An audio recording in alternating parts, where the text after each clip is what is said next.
still alive.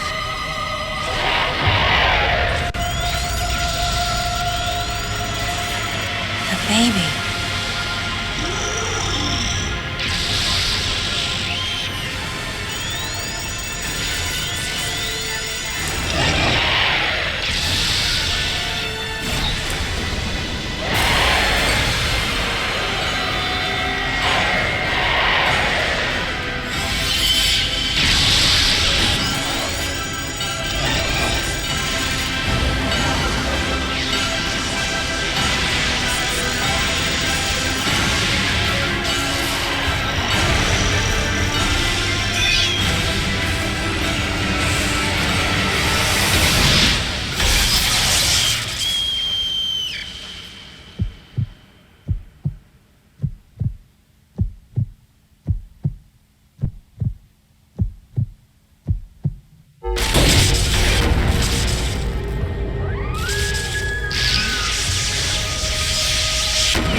Time to go.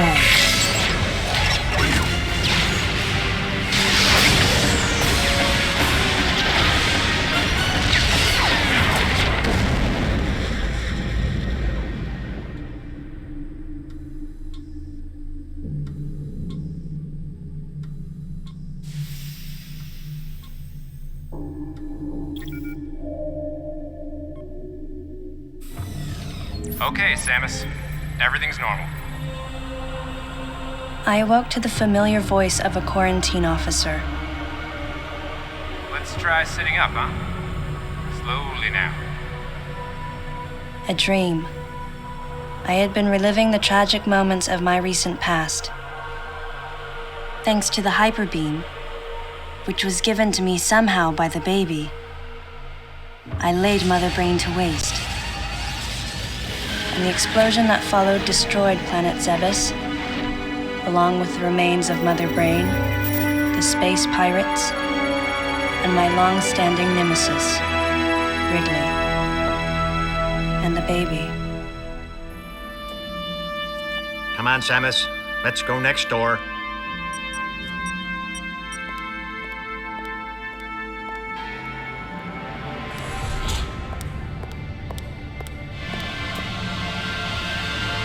Right, let's get started.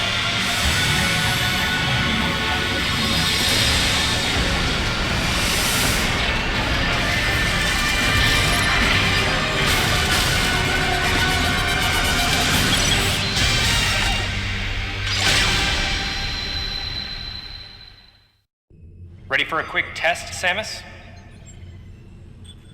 Let's start with a little warm-up. Try a charge beam for me.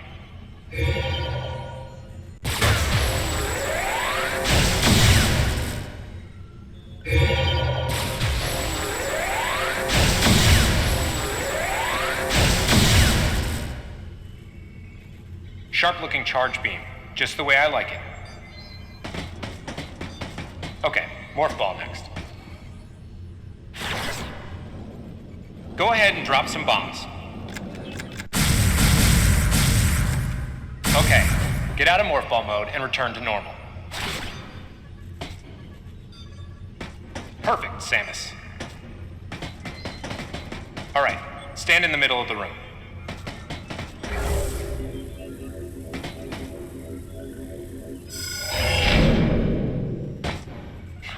Surprised?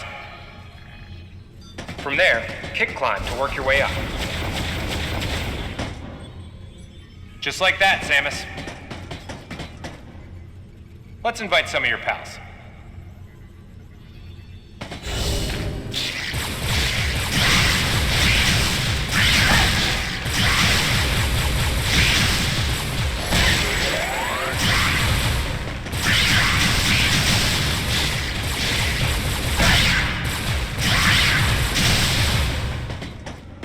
Okay, looking good.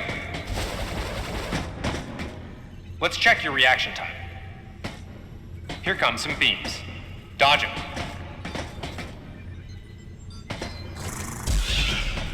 Okay, those are the moves I remember.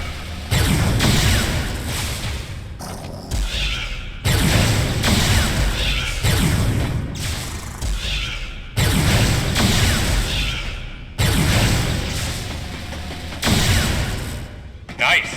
Remember how that feels. Next, how about a missile test?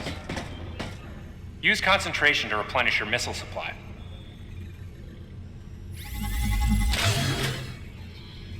One of your pesky buddies is lurking here somewhere. Find him for me, huh?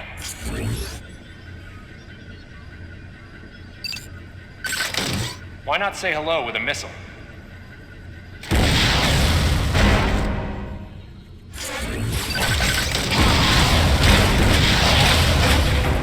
Looks like you ticked him off. Rest is all you. Okay, it's looking good.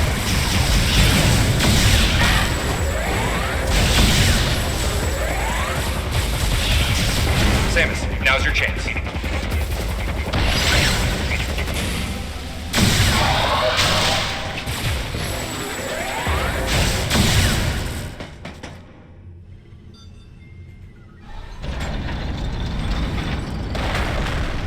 How about you try using a power bomb?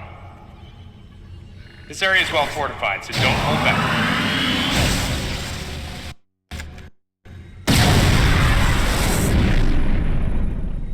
Allow adequate room around you during power bomb. All right, Samus, that's it for the test. Looks like you took quite a bit of damage. It's unbelievable how well you've held up. I wondered if this too was a result of the power the baby gave me. Right, you're due in the meeting room. The big dogs are waiting. I gave your suit a polish so you'd be at least somewhat presentable. Not even a fragment. None of the baby remained on me. I knew it to be true, but still couldn't help looking at my palm for a sign. Never again would I encounter the baby. Never. The finality of it struck me once again. Mission completed. The planet Zevis was annihilated, and all Metroids were exterminated. A simple report, almost dull even, but it felt momentous to me.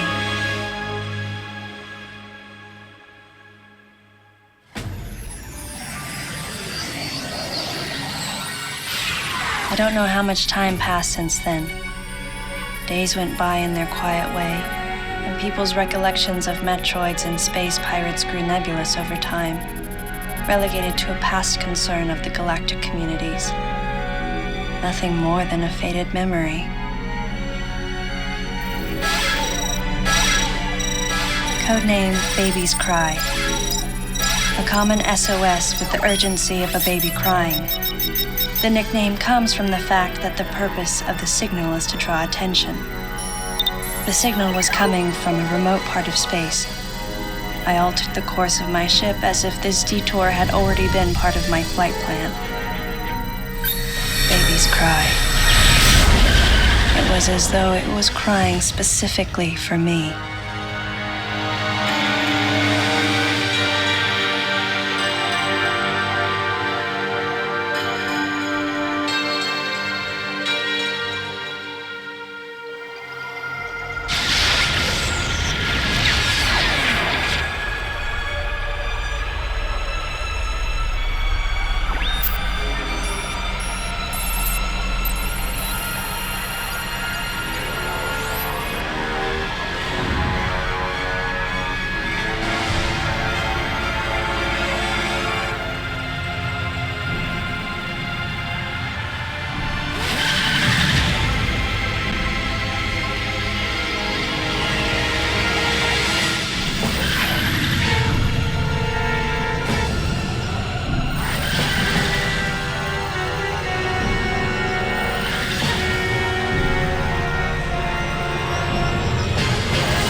Galactic Federation, huh?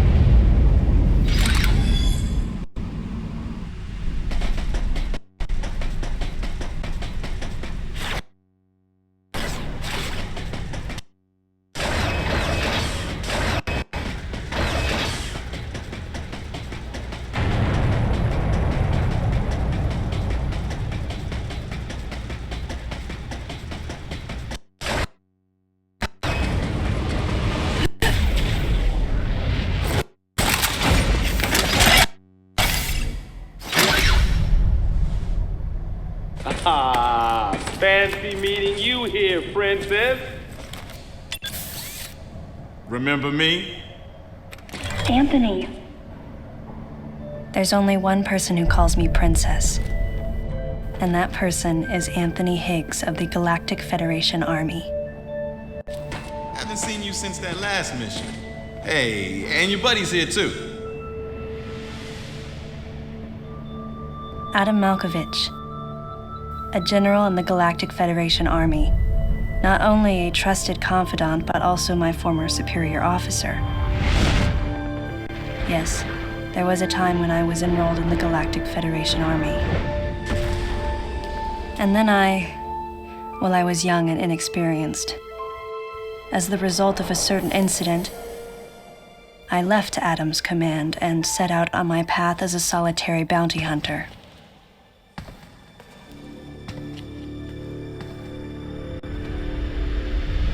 What are you doing here? The first words out of his mouth were typical coming from Adam. To answer his question, I recounted the details of what had brought me to this place, and then I asked what circumstances led the Federation here.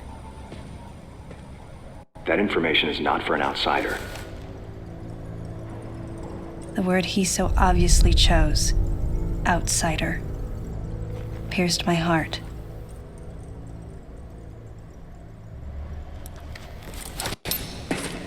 Commander, we're all prepped.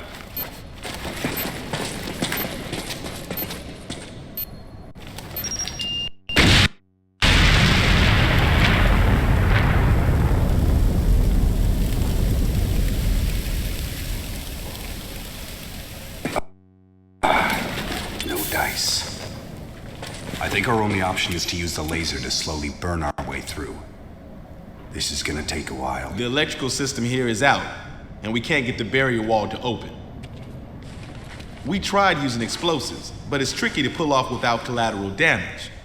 What we need is some way to focus the power onto one centralized location.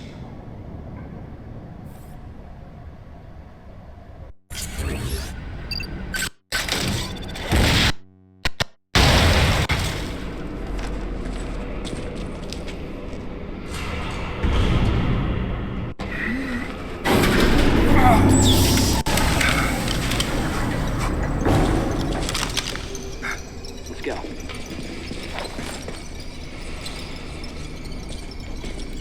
All right. I'm gonna go on ahead.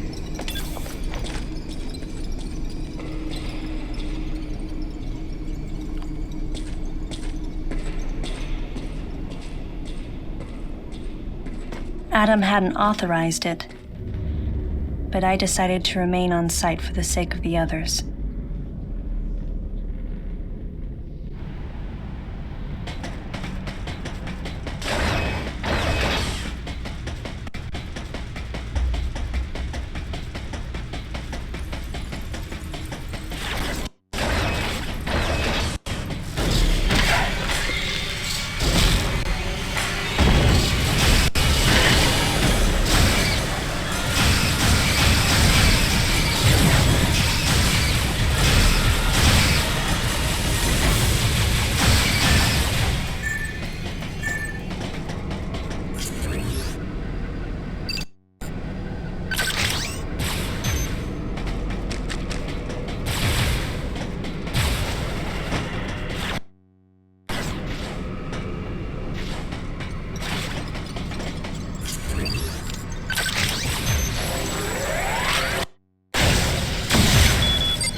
Sequence complete.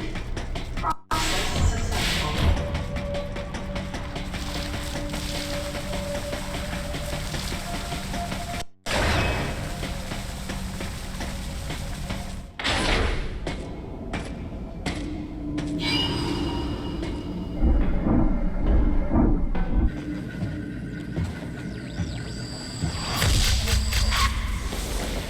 He's dead. Someone or something attacked him.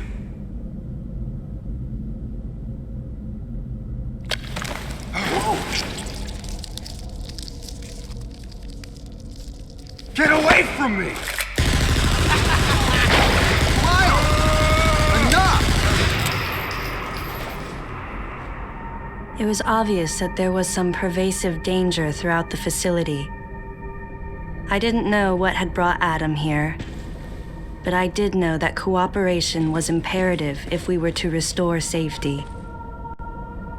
Adam, listen to me. Clearly, this facility is in complete disorder. It might be too dangerous for your men to go alone. That's why I've... Look at that! They're coming out of the wall! Right, stay calm. What is...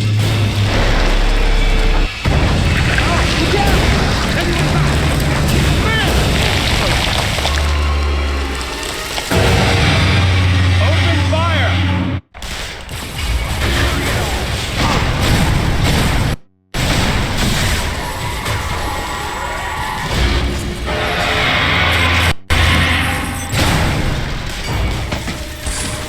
This ain't good! Nothing's working!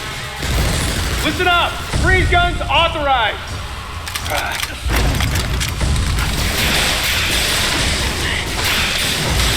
Sam, I'm authorizing missile use!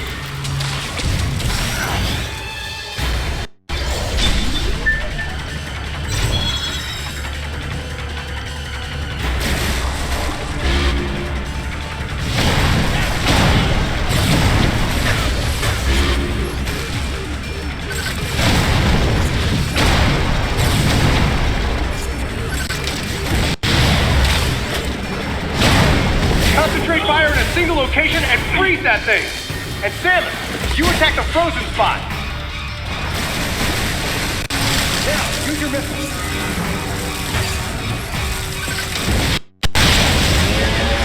Target!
Samus, looks like I'm gonna need to ask for your cooperation on this mission, but I'm also gonna have to ask that you follow my commands.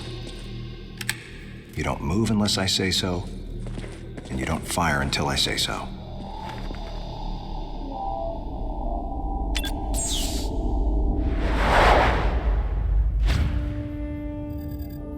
Any objections, lady?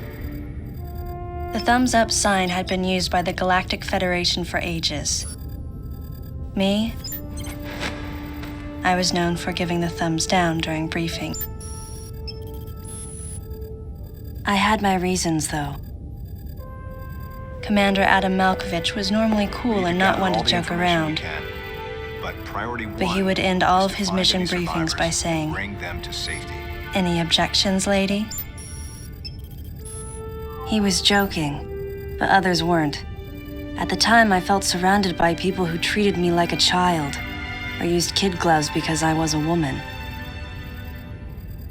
And yet with Adam, I was grateful for the nod. My past has left me with an uneasy soul, and as a result, it touched me on some level that Adam would acknowledge that past by calling me something delicate, like lady. And I knew more than anyone that every word from Adam was deliberate. My thumbs down was a twofold response. A sign of derision at being called a lady, and a signal of my complete understanding of the mission orders. The other soldiers were always willing to support me with easy smiles despite the fact that I clearly had so much yet to learn. Among them was Anthony. In the face of his well-meaning behavior and that of the other soldiers, my response was to become increasingly bitter. I was a child, always with something to prove, a chip on my shoulder. And I was angry. I felt that if I let my guard down, I would easily be broken. And beyond that, I was scared. But even in the naivete of my youth, I could see in Adam's joking manner how close he felt to me. Adam knows my past, and he knows me better than anyone else. Confession time. Because I was so young when I lost both of my parents, there's no question I saw Adam as a father figure. When I rebelled against him, I knew I could get away with it. And his paternal compassion in the face of my rebellion reinforced the special bond I felt with him.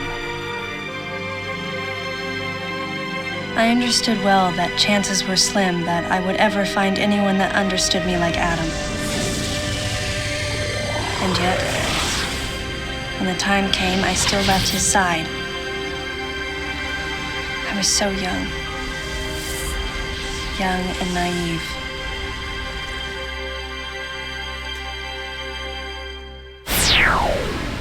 Exactly what transpired here on the bottle ship is still uncertain. Here's what we do know. The equipment we thought had been destroyed is operational again. And we've seen casualties attributed to an unidentified and lethal creature. The situation is critical.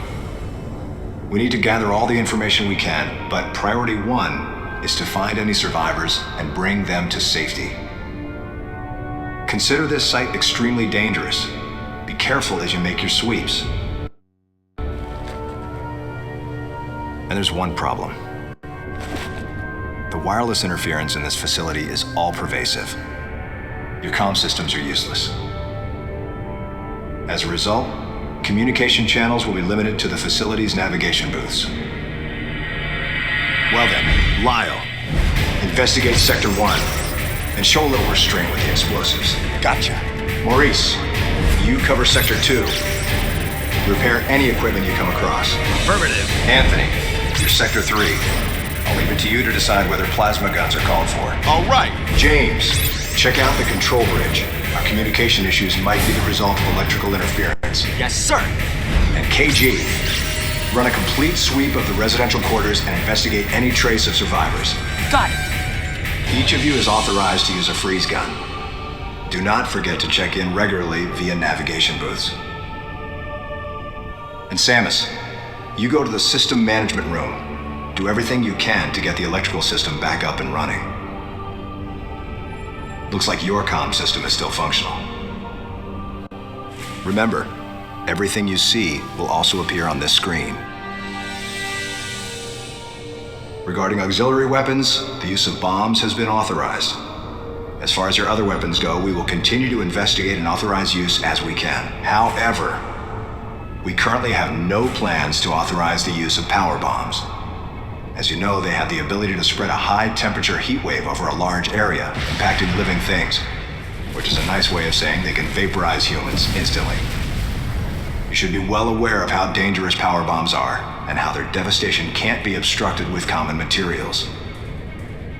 Once the mission in the system management room is complete, I need you to report back. I'll give you your next orders then. I want you all to be especially careful as you execute your missions. That's the end of the briefing. It was the first joint mission I'd been a part of since becoming a freelance bounty hunter.